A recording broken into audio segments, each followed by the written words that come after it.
fancy musical instruments, and you don't really miss them when you when you hear them singing. They're that good. This is their album, We Have Seen His Glory. You can find that at stores all across the country. Today they're going to do Everybody Said But Nobody Did. Here is Acappella.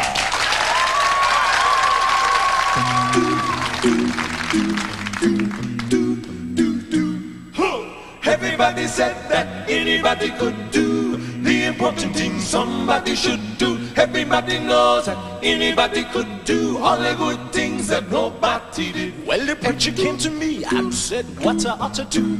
If I wanted to make my religion true, he'd do it himself. But he really didn't have the time. He said that the duty was mine. Oh no! Everybody said that anybody could, not me. The important things somebody should not hide. Everybody knows that anybody could do all the good things that nobody did. I get a lot of questions about the recording process because very few people who, unless they've worked with us directly, and engineers and or sung with us on the road, they don't know about the process.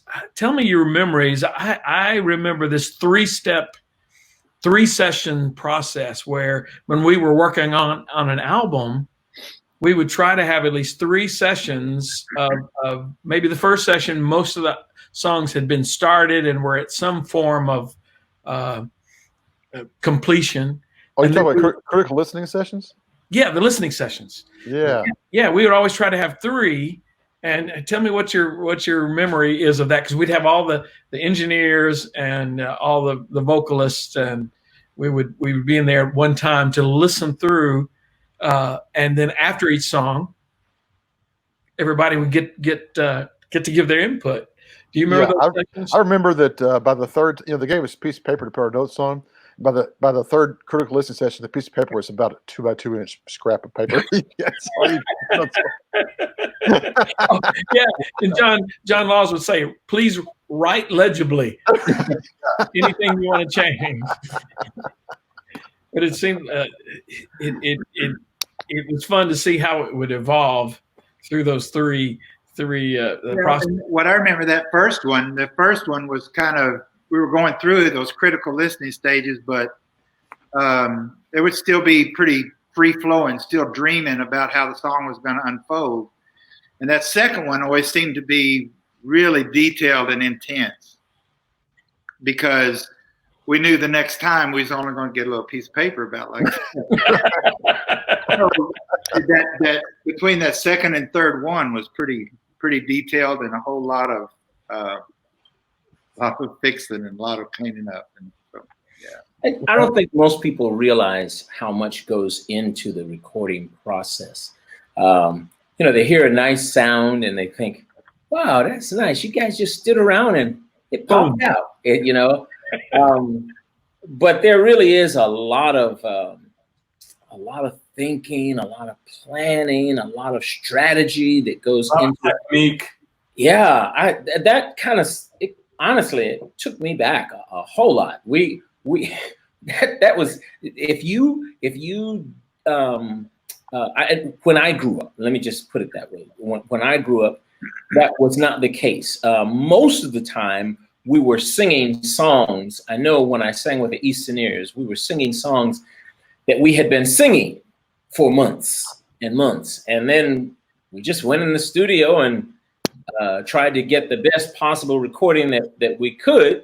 But most of the time, that was 1 or 2 times. I had never heard of doing just a little bit of a song for 20, 30, 40 times until you get it right. And then the strategy that takes place in figuring out where you want the song to go, and how we're going to get them there, and the different things that we're going to use to do that was just a tremendous education for me.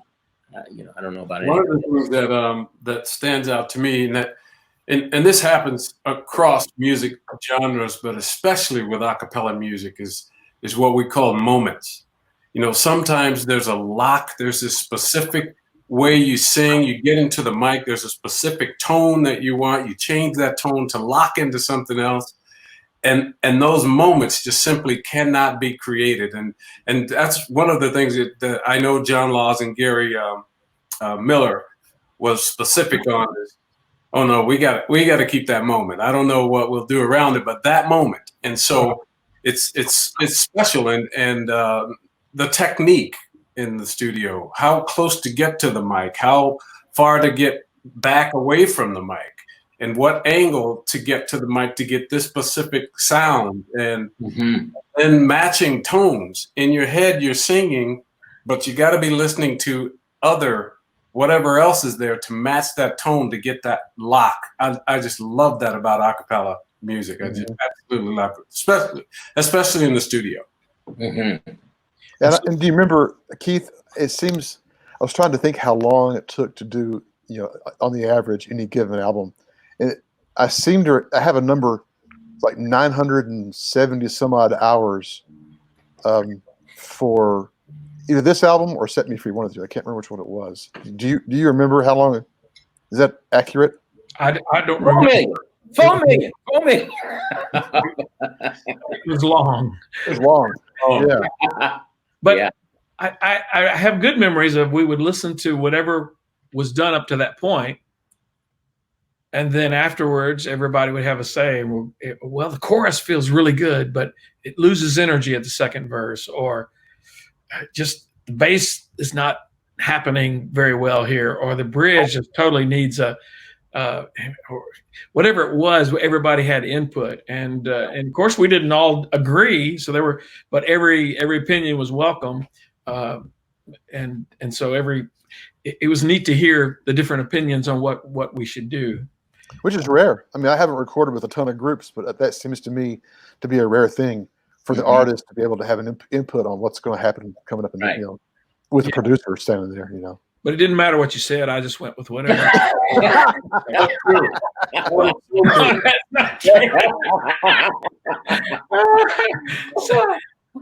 So any other studio moments that you remember, Wayburn? Because you mentioned moments, and each album I think has those moments. And as we talk about each album in this series, it's fun. You have any other studio memories you guys want to share that would be interesting to somebody who's never maybe been in the studio or haven't experienced the process like we have?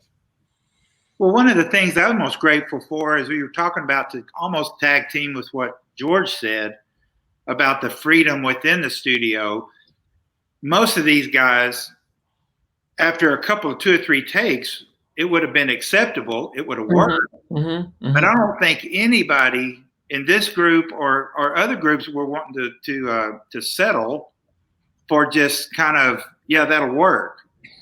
I mean, you talk about singing those phrases and the runs or the outtakes or the stuff in the songs.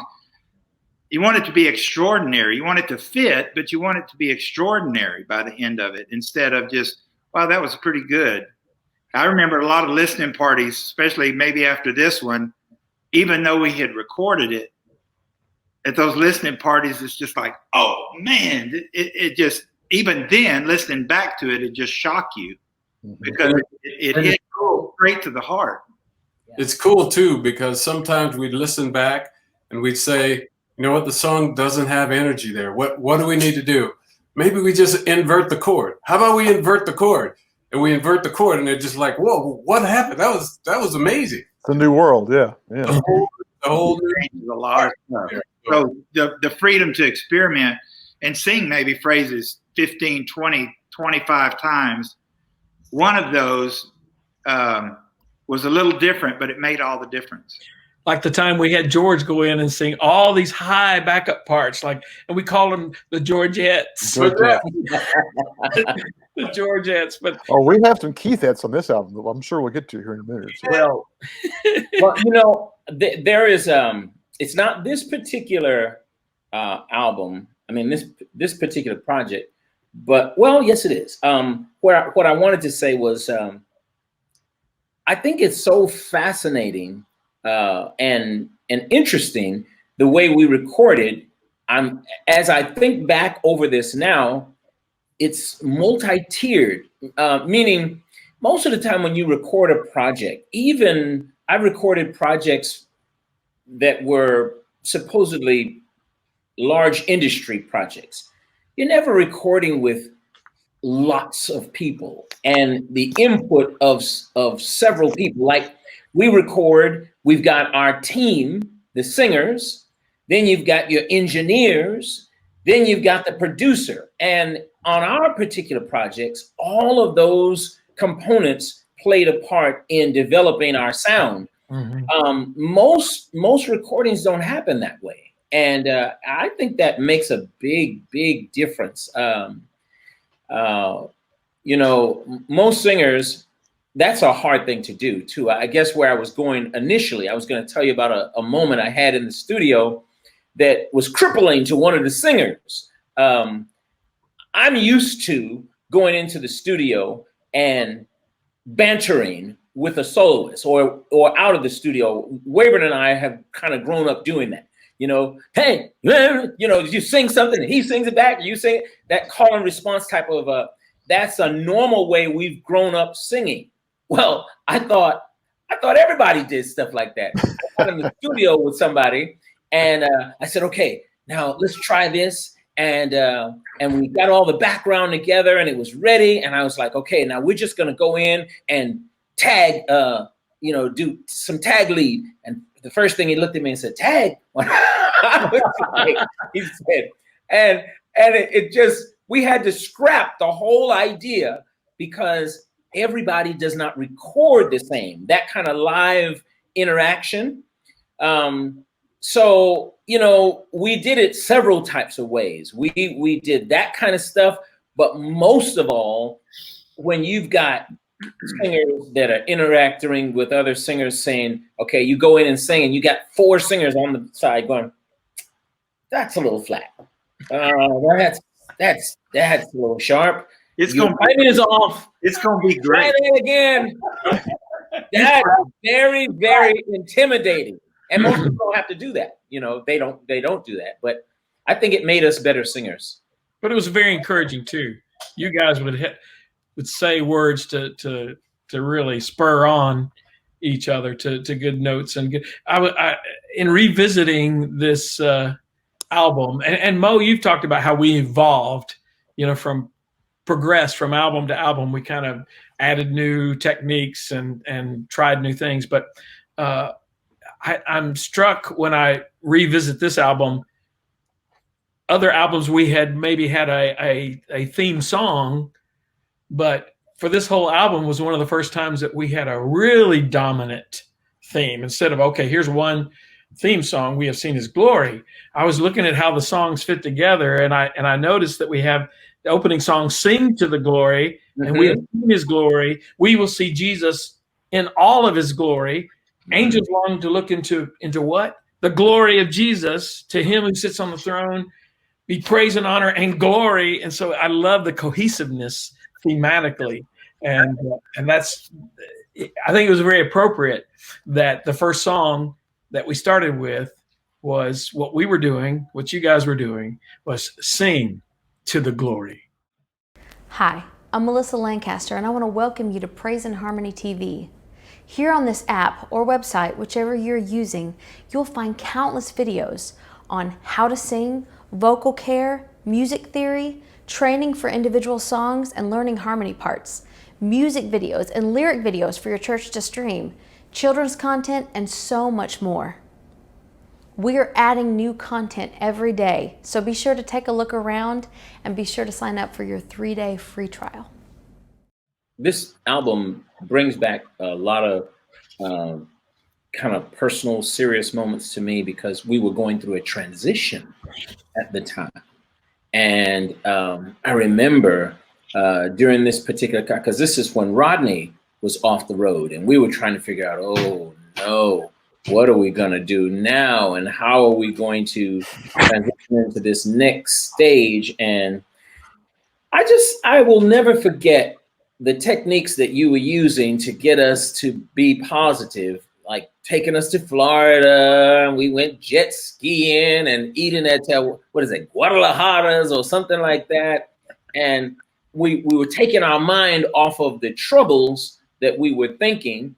And then at night, you'd come in the rooms and you'd share a song idea or that was just fascinating to me. It's still, huh? What? I said it's still fascinating to me because I think Keith is he's a different kind of guy. I mean, when he hears a melody, something, I don't know what it is, but something comes over him. And the thing is, with instruments, you can play, you can play chords and you can kind of hear it. With a cappella music, you can't do that. So Keith knows that he needs other voices so that he can hear what this thing might sound like in a 4-part harmony. And so I think it was just amazing. I was like you, George. I was fascinated to hear what he's hearing in his head. Yeah. Share with us, and then he'd sit us all down and say, "Okay, sing this, sing that. Try this, try that, try this." And most of the time, you sing this, and then you start. He knows exactly what's going on, and we're going, "Okay, all right, if you say so." I mean, because everybody cannot hear certain types of chords and where they're going, especially when you're the writer. You know what you hear. And you know where you're going, but trying to translate that. And this is another thing that I think is fascinating. Now, there are all kinds of ways to teach people music and to sing and to get a final product. A lot of times we'll go into a studio and basically the producer has a song and he's got a track and he may have a couple of harmonies and a soloist, but that's about it. There's no... And he'll go, "Okay, we got your quartet. You guys come on in here and do this." And we're standing around going, "Okay, well," and usually if you're with professionals, they can figure it out and you finally get somewhere. But it's a completely different type of ball game when you got a producer that has a lot of the parts that he wants you to do in his head. Yeah. And he's sharing them with you along the way. And even the theme, George, because like To the Glory, and I heard that after the album. I mean, while we were singing, I didn't all together. The glory thing. I didn't put that together. I was just singing until afterward. But Keith had it in his head before the recording, and I love that. Wasn't the original intent of this album? I don't know why this is in my head, but I felt like we had talked about maybe doing an album that was purely worship oriented, because we just done Rescue, which was a great album, but this wasn't that the idea. And the first 2 or 3 songs were very worship oriented, and then we started pushing out a little bit further. So it kind of left the pure work, because I mean it was kind of the precursor of the praise and harmony stuff, because we had the ACMS choir on there, and oh wow, forgot about that. Yeah.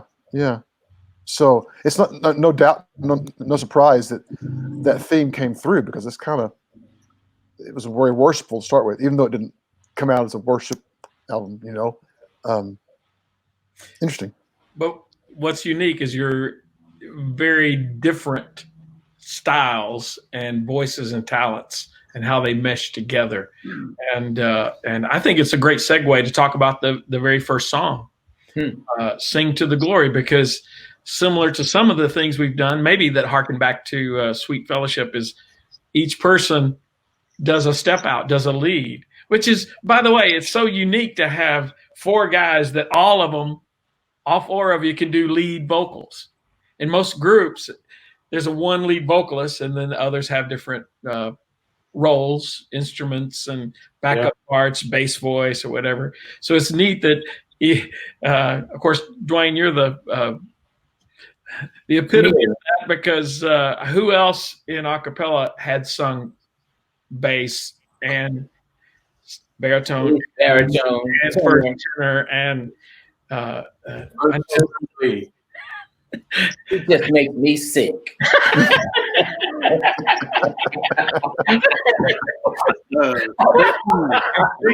Thank you very much. No, I think it's Kevin Schaefer has sung in more groups. I was about to say Kevin, but there's no bass there, I promise. But there's no bass in him, so Dwayne gets the award for singing the most parts. But You is the ears. On Sing to the Glory, I like, My sample. George grabs the attention. The opening shout for joy to God all the earth. And then Dwayne follows up, offer him glory and praise. And then you have that theme. And then Mo, you come in with, say to God, how awesome are your deeds. And then Dwayne comes in with that, I love that breathy, you have different tones of bass, but you can, how great is your power? Your power.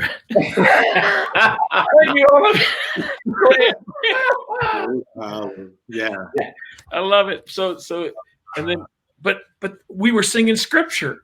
Mm-hmm. Again, that theme that I know you guys are proud of too. It's just like, you want to hear the word of God? Well, how about hearing it sung? Right. And so we took it. Those are my favorite, the literal expressions. Mm-hmm. It's just adaptations. You were singing those songs, but so what do you remember on this song? I again, Dwayne, I remember the driving, the bass driving in so many of these songs. Yeah, and all the earth bows down. That little segue yeah. that comes right after the verses that we tag team with that. All the earth bows down to you, and they sing praise to you, praise to your name, and then Mo would come back in. But yeah, great song, great opening song. Everybody had a powerful part. Yeah. Well, this is a good example of Keith, of how you wrote. I mean, this is like, Sweet Fellowship Revisited, because, for those who don't understand how the songs were written, this is one of those where Keith had 4 different unique voices in mind, and it shows in the way it came out, because, everyone's got their own, and then other parts, but it kind of flows like that, kind of flows together, and but we're still 4 individuals that make this nice cohesive part, but nicely done, Keith. Well, couldn't do it without you guys. I remember you being on the road so much right about this particular time. Mm-hmm. In fact, I remember the pressure of the deadlines, because having moved into, we had Rescue as our first release with Word, and now they always talk about the pressure of the sophomore release, the second release of a newer artist, and then we had that deadline, but you guys were on the road. So our dear brother, Gary Miller, I can remember telling him, because we were looking at deadlines that were approaching, but you guys were on the road. And I remember even being on the road in a different location. I was calling Gary and I said, well, at our last critical listening, we determined we needed step outs right here.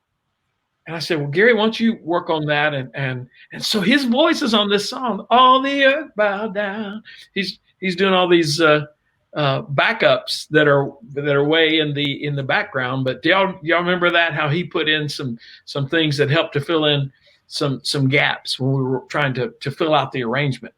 Mm-hmm. Yeah.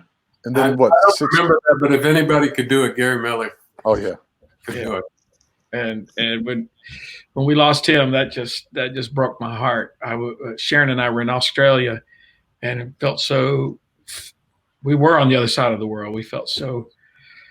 It's just words can't describe losing him. But he was such a calming spirit in the studio. Yeah. I know we had life. Period. That was his way. Yes. Yeah. Yes. He really was. He was just a calm, loving spirit. He really was. Yeah. So what an audio team when you have John Laws and Gary Miller and these different ones working on the project, kind of a support team. But we had those. Wayburn, you're doing the vocal gymnastics again on the singing to the glory. All those moves. A lot of counters. Yeah. I don't know where your radar. You pick up those.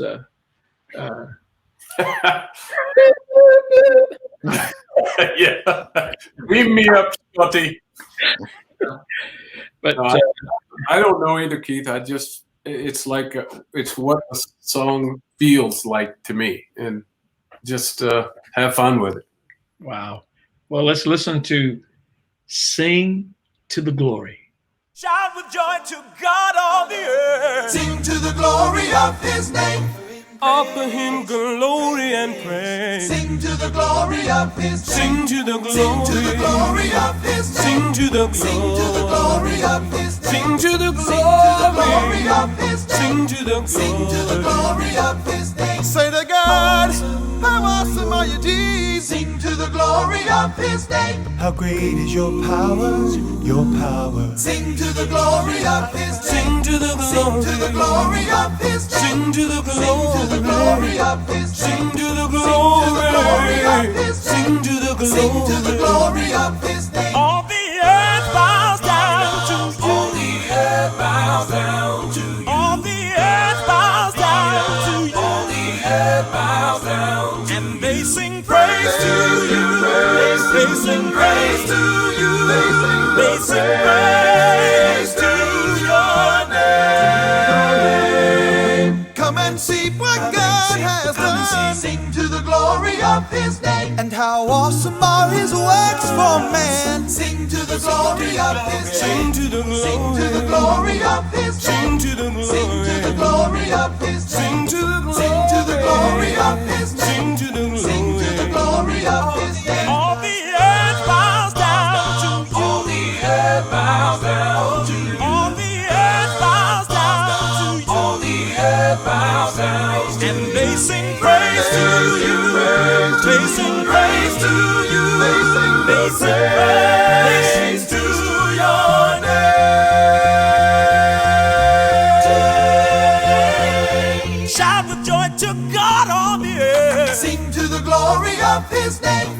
Offer him glory and praise. Sing to the glory of his name. Sing to the glory of his name. Sing to the glory of his name. Sing to the glory of his name. To the glory. Come on, sing to the glory of his name. Sing to the glory of his name. To the glory.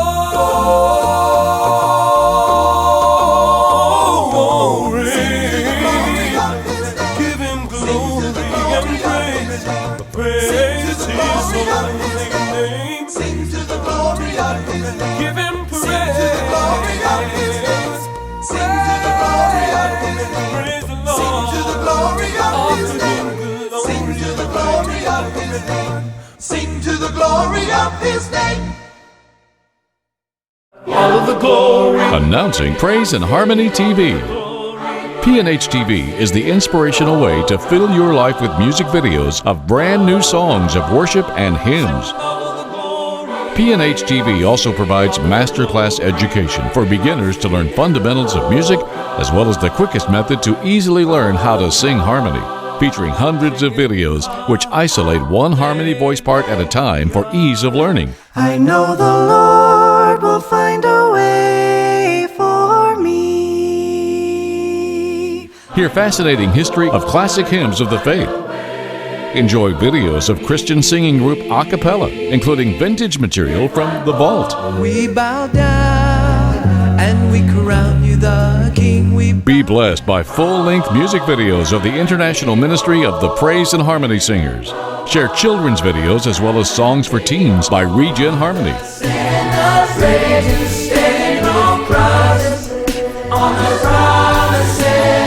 Praise and Harmony TV also features documentaries of behind-the-scenes events, including a specialized podcast for song leaders. If there were no God. P&H TV contains resources for a wide variety of assemblies, including videos specifically designed for worship services, weddings, funerals, and special holiday events. New content will be added every month. Sign up today for the annual plan and save big money. Praise and Harmony TV is here.